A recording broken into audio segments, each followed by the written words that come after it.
Hey everybody, Roger Levin here with your orthodontic practice production pearl of the week. So we have a service for training treatment coordinators, and it's really fun because training people to have great interactions, great communication, caring and warmth and compassion, and building great relationships with parents and patients is just plain fun. I love positive things, and doing positive is always a turn on for a consultant, for a treatment coordinator, actually for just about anybody. But in this case, we did get a phone call from an orthodontist where his treatment coordinator had really fallen off, and he didn't understand why. And the why is pretty complicated depending on where you live today. What are some of the whys that treatment coordinators could now be struggling? Number one, we've got a difficult economy.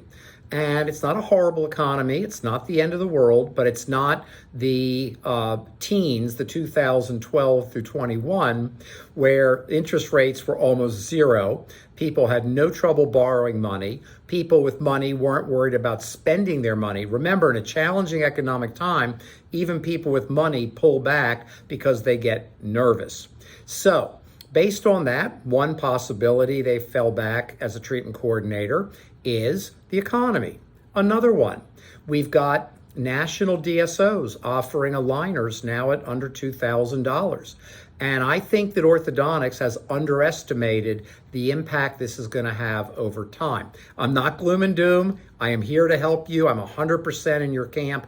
I just want to be as realistic as an advisor and teacher as I possibly can.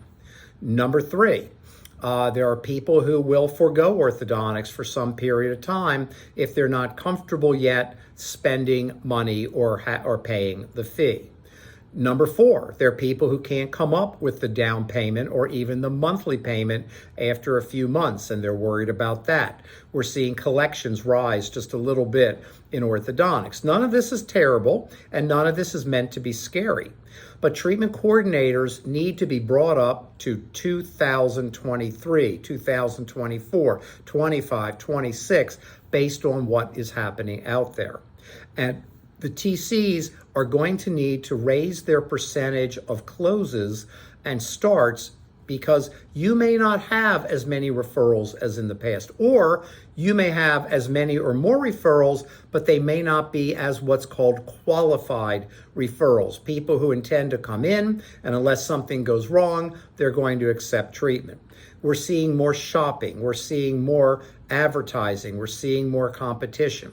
So the TCs today have to be trained and retrained continuously to understand the external factors, and that's what this Pearl of the Week is about. What are the external factors that they need to focus on and design scripting so they can increase their close rates, especially if referrals or qualified referrals are not where you would like them to be. Now, the good news is the economy will get better. It always does. But there's new competition in ortho, and that is not going to go away. You need to be sharper and better than you've ever been before.